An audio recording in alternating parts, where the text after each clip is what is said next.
मैं आपको बहुत ही मजेदार कहानी सुनाने जा रही हूँ। एक गांव में एक किसान अपनी पत्नी और बच्चे के साथ रहता था। उसने एक कुत्ता पाल रखा था जिसका नाम था सुल्तान। वह कुत्ता बूढ़ा हो चुका था, उसके दांत भी टूट गए थे। इससे गांव के लोग उससे डरते ही नहीं थे।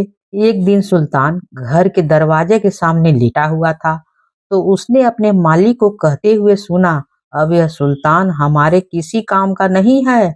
न तो अच्छी तरह से घर की रखवाली करता है और न ही हमारी भेड़ों की। अब तो यह हमारे लिए बोझ है। मैं कल ही इसे गोली मार दूंगा। उसकी पत्नी को अपने कुत्ते से बहुत प्यार था। वह कुत्ते को नहीं मारना चाहती थी। इसलिए वह अपने पति से बोली, इस सुल्तान ने इतने वर्षों तक हमारे घर और खेतों की रखवाली की है, क्या हम इसे इसकी सेवा का यही इनाम देंगे? बताइए।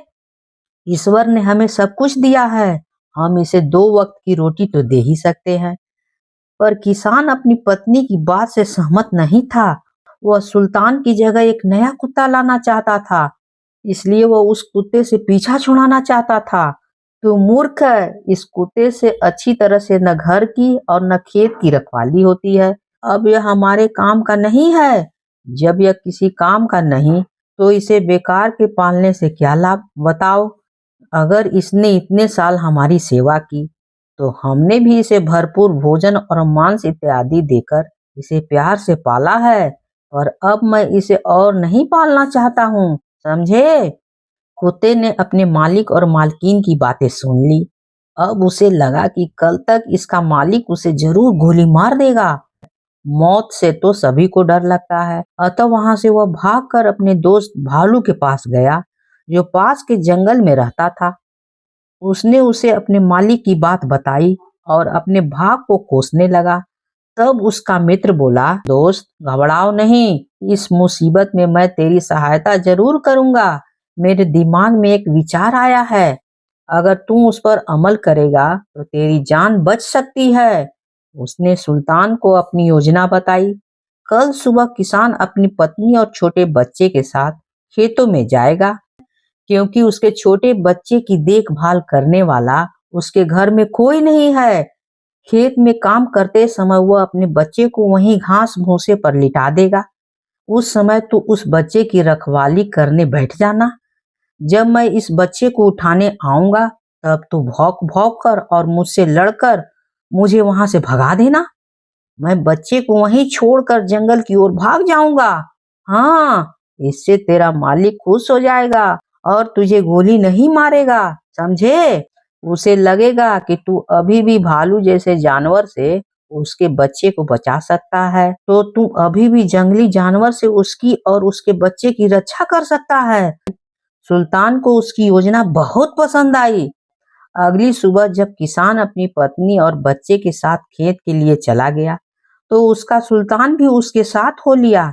खेतों में पहुंचकर किसान की पत्नी ने अपने बच्चे को पुआल का बिस्तर बनाकर उस पर कपड़ा बिछाकर लिटा दिया। सुल्तान भी उस बच्चे से कुछ ही दूर पर बैठकर भालू के आने का प्रतीक्षा करने लगा। थोड़ी देर बाद भालू चुपके से आया और बच्चे को उठाकर चल दिया। सुल्तान भौंकता भौंकता उस भालू के पीछे दौड़ा। तब भालू बच्चे को वहीं छोड़कर भाग गया। जब किसान और उसकी पत्नी ने सुल्तान का भौंकना सुना और बच्चे को उठाकर ले जाते हुए भालू को देखा, तो दोनों ही डर के मारे जोर जोर से चिल्लाते हुए भालू की ओर दौड़े। पर उन दोनों के पहुंचने से पहले ही भालू बच्चे को छोड़कर जंगल में घुस गया और सुल्तान उस बच्चे को उठाकर अपने मालिक के पास ले आया। किसान बच्चे को ठीक ठाक देखकर बहुत खुश हुआ और सुल्तान को बहुत प्यार किया, क्योंकि सुल्तान की वजह से ही उसके बच्चे की जान बची थी। वह खुश होकर अपनी पत्नी से बोला, अब मैं अपने सुल्तान को कभी नहीं मारूंगा। आज इसी ने हमारे बच्चे की जान बचाई है। आज से तुम इसे रोटियां दूध में भिगो कर देना, क्योंकि यह बेचारा रोटी अच्छी तरह से चबा नहीं सकता है, क्योंकि इसके दांत टूटे हुए हैं। बच्चे की जान बचाने के बाद से रोज सुल्तान की खूब सेवा होती। अब किसान ने भी कभी भी उसे गोली मारने की बात नहीं कही। सुल्तान की जिंदगी आराम से गुजरने लगी। एक दिन सुल्तान रात के समय घर के आगे बैठकर रखवाली कर रहा था। तभी उसका दोस्त भालू उसके पास पहुंचा और बोला, मेरे मित्र, आजकल कई दिनों से मुझे कोई अच्छा शिकार हाथ नहीं लगा है। हाँ, क्या मैं तुम्हारे मालिक की एक तगड़ी सी भेड़ को उठा कर ले जाऊं? मैंने उस मुसीबत में तुम्हारी सहायता की थी, बताओ। अब मेरी मुसीबत में तुम मेरी सहायता करो। सुल्तान बोला, यह नहीं हो सकता है। तुम मेरे सामने मेरे मालिक की भेड़ उठा नहीं ले जा सकते हो।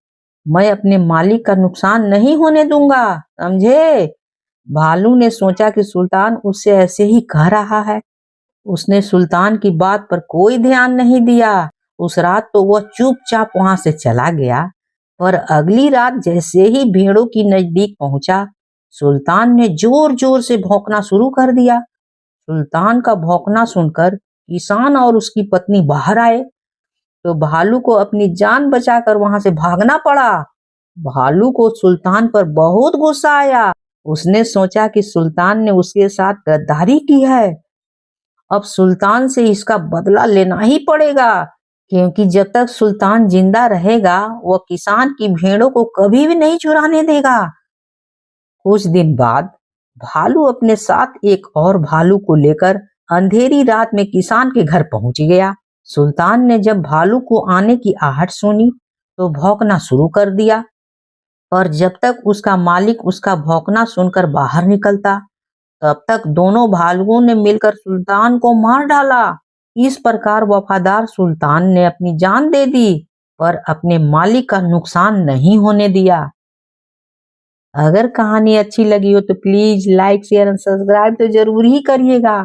कहानी होती है समाप्त।